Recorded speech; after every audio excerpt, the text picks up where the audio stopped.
সারা বাংলায় এখন শেখ হাসিনা বিরোধী প্রচারণা চলছে সর্বশক্তি দিয়ে, জলে স্থলে অন্তরিক্ষে। এ দেশের মধ্যে শেখ পরিবার, শেখ হাসিনা, তার সঙ্গী সাথী এবং তার দল, তাদেরকে নিয়ে যেভাবে প্রচার এবং প্রোপাগান্ডা চলছে, এ সকল প্রচার এবং প্রোপাগান্ডার প্রতিক্রিয়া কি হতে পারে সেটি নিয়ে আলোচনা করব। তার আগে বলে নেই শেখ হাসিনার বিরুদ্ধে কি কি প্রচারণা করা হচ্ছে। প্রথমত, তিনি প্রচণ্ড ভয়ঙ্কর, এত ভয়ঙ্কর তাকে দেখলে ভয়ের উদ্রেক হয়। তার ক্যাশ চাই, বিড়াল চোখের তিনি রমণী। এই চোখের যারা নারী হন, তারা খুন খারাপি থেকে শুরু করে এমন কাজ করতে পারেন, এবং এই খুন খারাপি করার নমুনা হিসেবে তাদের চোখের দিকে তাকালেই মানুষের অন্তরাত্মা কেঁপে যায়। তো এই যে তাকে একজন ভয়ঙ্কর মহিলা, মানে তাকে দেখলেই মানুষের ভয় করা উচিত, ভয় পাওয়া উচিত, এবং তিনি আসলেই একজন ভয়ঙ্কর, এরকম প্রচার চলছে। দ্বিতীয় যে প্রচারটা করা হচ্ছে সেটি হলো তিনি খুবই হিংসুটে, অন্যের ভালো তিনি দেখতে পারেন না। তারপর প্রতিদ্বন্দ্বিতা একদম সহ্য করতে পারেন না। যে কোনো মানুষ, সে জ্ঞানী হোক, তার চেয়ে যদি তার মনে হয় সে জ্ঞানী, তার চেয়ে সম্মানী, তার চেয়ে মর্যাদাবান, তার চেয়ে সুন্দরী, তাহলে তার খুব হিংসা হয়। এবং তার সেই হিংসাটা যেনতে হিংসা নয়, গরিব মানুষের হিংসা একা একা হিংসা করে, মুখ বাঁকা করে, ওরকম নয়। তিনি এমন হিংসুটে, তিনি যাকে হিংসা করেন তার অঙ্গহানি করে দেন। যেমন দেখা গেল যে তার মনে হলো যে ওই রমণীটি শেখ হাসিনার চেয়ে সুন্দরী, অতএব তার হাত কেটে দাও, তার কান কেটে দাও, তার নাক কেটে দাও, যেন তিনি আর কখনো নিজেকে সুন্দরী বলে দাবি করতে না পারেন। কেউ যদি মেধাবী হন তাহলে তার মেধাটাকে নষ্ট করে দাও। কেউ যদি চরিত্রবান হন, সৎ হন, তার নিজে সৎ নন এটা প্রমাণ করে দাও।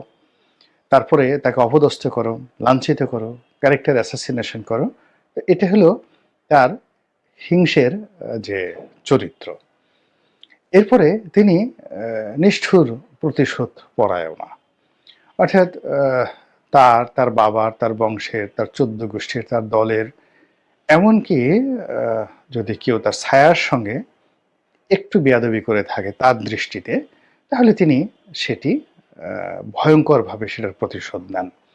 এবং সে প্রতিশোধ কতটা ভয়ঙ্কর, ইদানিং যেটা প্রচার হচ্ছে যে তার পিতার হত্যাকারী মেজর বজলুল হুদা নামক একজন লোক, তো প্রচার হচ্ছে যে তিনি নিজের হাতে সেই লোকটিকে জবাই করেছেন। আবার বলছি, তিনি তার ফাঁসির ছিল বা অন্য যে মৃত্যুদণ্ডের আদেশ ছিল ওটা অ্যাভয়েড করে তিনি নিজের হাতে জবাই করেছেন, অর্থাৎ তিনি এতটা ভয়ঙ্কর।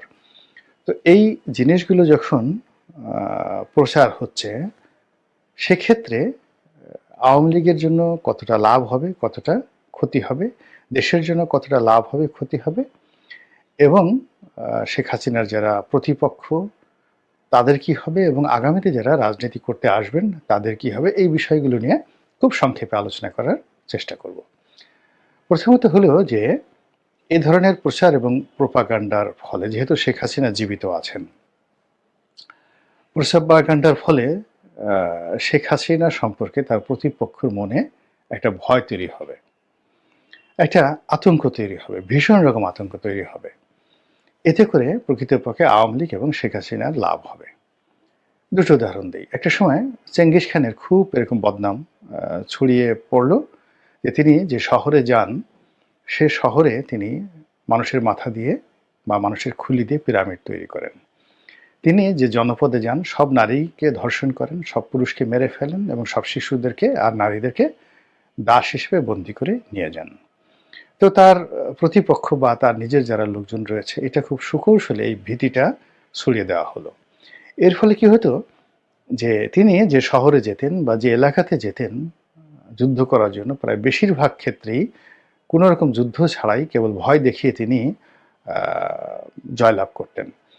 এবং যারা খুব ইলিউশন প্রকৃতির, খুব কল্পনাপ্রবণ, মুসলমানদের মধ্যে এই জিনিসটা খুব বেশি। হিন্দুদের মধ্যে যারা পরকালে বিশ্বাস করে এবং বিভিন্ন পীর ফকিরের দরবারে ঘুরে বেড়ায়, এদের বিশ্বাসটা খুব নড়বড়ে থাকে, ভীষণ রকম বিশ্বাস নড়বড়ে থাকে। অলৌকিক কোনো কিছু দেখলে, যেমন ইমাম মাহাদি আসবেন, দাজ্জাল আসবেন, দাজ্জালের কপালের উপর একটা চোখ থাকবে, তো এরকম সে মানে কারো দিকে তাকানোর সঙ্গে সঙ্গেই সেও দাজ্জাল হয়ে যাবে, এই কথাগুলো যারা মনে প্রাণে বিশ্বাস করেন, তো বিশ্বাস করার ফলে কি হচ্ছে, গভীর রাত্রে কেউ যদি নকল দাজ্জাল সেজে তার সামনে এসে দাঁড়ায়, মুহূর্তের মধ্যে দেখবেন সে জ্ঞান হারিয়ে ফেলেছে। এরপর যখন আপনি তাকে জ্ঞান ফিরবে, কাপড় চোপড় দেখবেন সে পুরোটা নষ্ট করে ফেলেছে। এটা হলো অতিরিক্ত কল্পনাপ্রবণ থাকার যে বাস্তব ভয়ঙ্কর দিক সেটি। এবং ইতিহাসে এরকম এক ঘটনা ঘটেছে। দেখা গেল যে চেঙ্গিস খান আক্রমণ করেছে খাওরজম ডাইনেস্টি। খাওরজমের রাজধানী তখন গুরগাঁও, এখনকার মধ্য এশিয়ার একটা অঞ্চল। এবং গুরগাঁও ছিল এখনকার ওয়াশিংটন ডিসি, সাংহাই বা টোকিওর মতো যে মেগা সিটি, তাদের চেয়েও ওয়েল প্রোটেক্টেড সব দিক থেকে। ওই জমানাতে ৩ স্তরের যাকে বলা হয় ওয়াল দিয়ে, মানে পৃথিবীর সবচেয়ে সুরক্ষিত যে শহর সেটা হলো কনস্ট্যান্টিনোপল ছিল মধ্যযুগ পর্যন্ত, যেটা মুসলমানরা দখল করলো। তো সেখানে ৩ স্তরের ওয়াল ছিল। তো ওই রকম কনস্ট্যান্টিনোপলের আদলে বা তার চেয়েও শক্তিশালী করে মুসলমানরা একটি শহর তারা তৈরি করেছিল, গুরগাঁও। এবং এই খাওয়ারিজম ডাইনেস্টিটা তৎকালীন দুনিয়াতে সবচেয়ে বড় ডাইনেস্টি ছিল, অর্থাৎ অলমোস্ট প্রায় 50 থেকে 60 লাখ বর্গ মাইল এলাকা, তারও বেশি।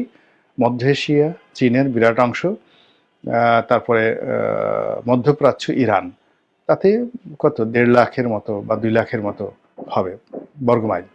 তো এই এলাকার শাসন যিনি চালাতেন তার রাজধানী। তো সেই রাজধানীতে তার যে যত শক্তিশালী সৈন্য, সেই সৈন্যরা, তাদের মধ্যে একটা বিশ্বাস ছিল যে এই শহর যে কোনো সময় ইয়াজুজ মাজুজরা দখল করতে পারে। এবং তারা চেঙ্গিস খান সম্পর্কে শুনেছিল যে চেঙ্গিস খানই মূলত ইয়াজুজ মাজুজদের নেতৃত্ব দিচ্ছেন দূর থেকে। তো সেই চেঙ্গিস খান যখন তাদের সেই দরবারে, মানে তাদের শহরের উপকণ্ঠে এলো যুদ্ধ করার জন্য, সৈন্যরা অত কিছু চিন্তা ভাবনা না করে তাদের অস্ত্র ত্যাগ করে পালিয়ে গেল, সব পালিয়ে গেল। চেঙ্গিস খান সেখানে দখল করে ফেললেন এবং পুরো শহরে কি করেছেন এখন পর্যন্ত ইতিহাসবিদরা খুঁজে পাচ্ছে না যে গুরগাঁওটা আসলে কোথায় ছিল। মানে চেঙ্গিস খানের ধ্বংসযজ্ঞটা এত বেশি ছিল, পৃথিবীর অনেক বিখ্যাত বিখ্যাত শহরকে খুঁজে পাওয়া গিয়েছে, কিন্তু এই গুরগাঁওকে এখনো খুঁজে পাওয়া যায়নি। তো এরকম যে আপনি যখন কাউকে খুব বেশি ভয় পাবেন, আতঙ্কগ্রস্ত হবেন, তাকে যদি আপনি তার সামনে এসে, সে যদি আপনার সামনে এসে ভূতের বেশে দাঁড়ায়, আপনি মরে যাবেন সঙ্গে সঙ্গে। আপনি দেখুন, গত 20 বছর ধরে যারা পালিয়েছিলেন, 15 বছর ধরে যারা পালিয়েছিলেন, জাস্ট একটা শুধু উদাহরণ দিই। এখন দেখেন অনেক লোক বড় বড় কথা বলে না, হুমকি দিচ্ছে, হ্যাং করেঙ্গা, ত্যাং করেঙ্গা, মেরে ফেলেঙ্গা, আষাঢ় মারেঙ্গা, এই সমস্ত কথাবার্তা বলে।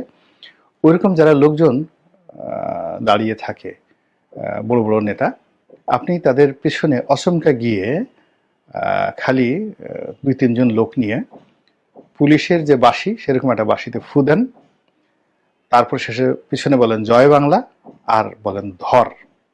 বিশ্বাস করেন সে পিছনের দিকে তাকাবে না। সামনে ওয়াল থাকুক, নদী থাকুক, সমুদ্র থাকুক, সে একটা প্রথমে একটা লাফ দেবে।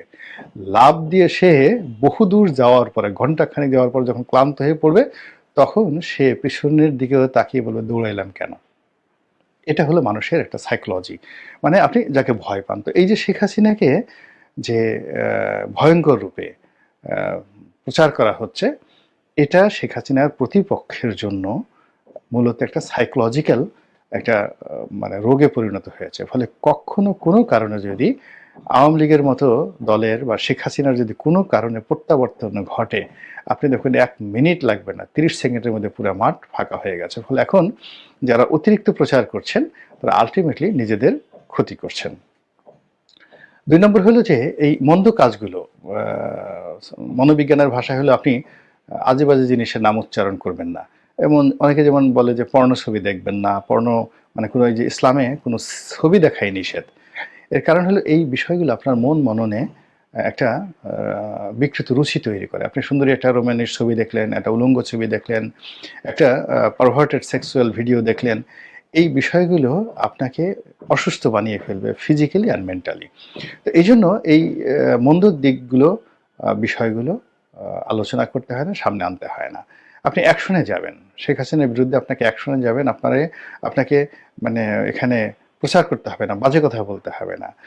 আপনাকে অ্যাকশনে যেতে হবে। আপনি গুপ্ত হত্যায় যেতে পারেন, গুমে যেতে পারেন, আপনি বিচার করতে যেতে পারেন, আপনি ট্রায়ালে যেতে পারেন, whatever may be you can do. এখানে এই সমস্ত মন্দ জিনিস না বলে আপনি আপনার কর্তব্যের যে কাজটি, এটি নীরবে করতে পারাটাই হলো আপনার জন্য নিরাপদ। কিন্তু এই কথাগুলো যত বেশি বলবেন, ততই এটা সমাজে খুব ইজি হয়ে যাবে। আপনি এরশাদ জামানাতে যেমন দেখা গেল যে পরকীয়া, ঘুষ, দুর্নীতি এটি রাষ্ট্রীয়ভাবে যে প্রতিষ্ঠিত হয়ে গেল, যেটা পরবর্তীকালে থামেনি। রাষ্ট্রের যারাই ক্ষমতায় এসেছে, ক্ষমতার কাছাকাছি থেকেছে, তারা এই বিষয়গুলোকে একটা মর্যাদা দিয়ে, অনেকটা মানে বাইজি মহলের মতো করে নাচো, ঘুষ দাও, টাকা দাও, তোহফা দাও, মানে অন্যায় করাটাকে তারা একটা গর্বের বিষয় মনে করেছে। তো কাজেই আগামীতে যারা ক্ষমতায় আসবেন, এই শেখ হাসিনার এই মন্দ কাজগুলো যত বেশি আলোচনা হবে অ্যাকশনের পরিবর্তে, বিচারের পরিবর্তে, ততই আগামীতে যারা রাষ্ট্র ক্ষমতায় আসবেন তারা এই কর্মকাণ্ডগুলোকে আহ, তারা প্রাতিষ্ঠানিক রূপ দিতে বা শেখ হাসিনার চেয়ে আরও মন্দভাবে এই কাজগুলো করার ব্যাপারে তারা উৎসাহিত হবেন। এতে কোনো সন্দেহ নাই। আমি শেখ হাসিনার সম্পর্কে একটা পার্সোনাল অভিজ্ঞতা বলি। যেমন তিনি ২০০১ সনে ক্ষমতা হারিয়ে ভীষণ রকম অর্থকষ্টে পড়ছেন। তার অর্থ ছিলই না ওই সময়টাতে। তো পরবর্তীতে যখন ২০০১ থেকে ২০০৬ সনে বিএনপির বিরুদ্ধে প্রচুর আর্থিক কেলেঙ্কারির অভিযোগ এলো, ওই সময়টাতে তিনি সিদ্ধান্ত নিলেন যে আগামীতে যদি তিনি ক্ষমতায় আসেন তাহলে তার দলের নেতাকর্মীদের যেন কোনো অর্থকষ্ট না থাকে, এজন্য তিনি সবকিছু ওপেন আপ করে দিবেন। এবং আমরা অন্তত ১০০ লোক ওনার সঙ্গে ফরিদপুর থেকে এসে দেখা করেছিলাম আমার নেতৃত্বে আমার নমিনেশনের বিষয়টা নিয়ে। তখন ওনার সাথে আমাদের অনেক কথা হয়েছিল, প্রায় ২ ঘন্টা। তো তিনি একটা সময় আমি যে আসনে ইলেকশন করতে চাচ্ছিলাম, সেই আসনে তিনি অন্য একজনকে কমিটমেন্ট দিয়ে ফেলেছিলেন যে তাকে দেবেন। তো তিনি আমাদেরকে সান্ত্বনার জন্য তিনি বলেছিলেন যে, "ঠিক আছে, তোমাদেরকে যদি মনোনয়ন দিতে নাও পারি, তোমরা যদি ব্যবসা বাণিজ্য করে আ সফল হতে পারো, কোটিপতি হতে পারো, সব কাজ আমি করব। আমি অতীতে যে ভুল করেছি ৯৬ সনে সেই ভুল করব না।" আপনি দেখেন যে বিএনপির যে মন্দ কাজগুলো, এটা শেখ হাসিনাকে কতটা ইনফ্লুয়েন্স করেছে। আবার শেখ হাসিনার মন্দ কাজগুলো এই বিএনপিকে কতটা যাকে বলা হয় ইনফ্লুয়েন্স করেছে যে গত ১৫ বছরের তার যত অপকর্মগুলো আছে, সেই অপকর্মগুলো যেগুলো তিনি রেখে গেছেন উচ্ছিষ্ট হিসেবে, একটাও বিএনপি পরিহার করেনি। বিএনপির পথে ঘাটে মাঠে নেতাকর্মীরা সেইগুলো নিয়ে, সেই বাস ঘাট মাঠ নিয়ে যা কাণ্ড কারখানা করছে, সেটা কি জামাত জালিমের জুলুম বলার চেষ্টা করছে। তো কাজেই এখন এই যে শেখ হাসিনাকে নিয়ে যত বেশি তার নেগেটিভিটি নিয়ে যত বেশি আলোচনা করবে, আপনি চোরদেরকে রাস্তা দেখাচ্ছেন আর সাধারণ মানুষদেরকে শেখাচ্ছেন যে এগুলো মেনে নাও। রাজা বাদশাহ এগুলো করেই। তো কাজেই সাধু সাবধান, যারা প্রচার চালান, প্রোপাগান্ডা চালান, তারা যদি প্রত্যেকটি প্রচারের সাইকোলজিক্যাল দিক এবং ইফেক্ট অ্যান্ড আফটার ইফেক্ট কল্পনা করেন এবং মনস্তাত্ত্বিক দিক বিবেচনা করে বৈজ্ঞানিক পন্থায় আপনারা যদি প্রচার চালান, তাহলে এটা ভালো হয়। এর কারণ হলো প্রচার সেটা নেগেটিভ হোক, পজিটিভ হোক, আলটিমেটলি যার বিরুদ্ধে করা হয় বা যার পক্ষে করা হয় তারই উপকার হয়। ধরুন আমাকে একজন একটা গালি দিল বা আমাকে একজন একটা বাজে কথা বললো, আমাকে নিয়ে তো প্রচুর সেই বিতর্ক, সেই ২০১১ সনে আমার ভাইয়ে বাহিনী আছে, ক্যাডার বাহিনী আছে, ইত্যাদি ইত্যাদি। তো এই জিনিসগুলো মানুষ আসলে আগ্রহ নিয়ে আমার কাছে আসে। আসার পরে যখন দেখে যে না এই লোকটি এইরকম, তখন আলটিমেটলি আমার আরও সম্মান বেড়ে যায়, মর্যাদা বেড়ে যায়, গ্রহণযোগ্যতা বেড়ে যায়।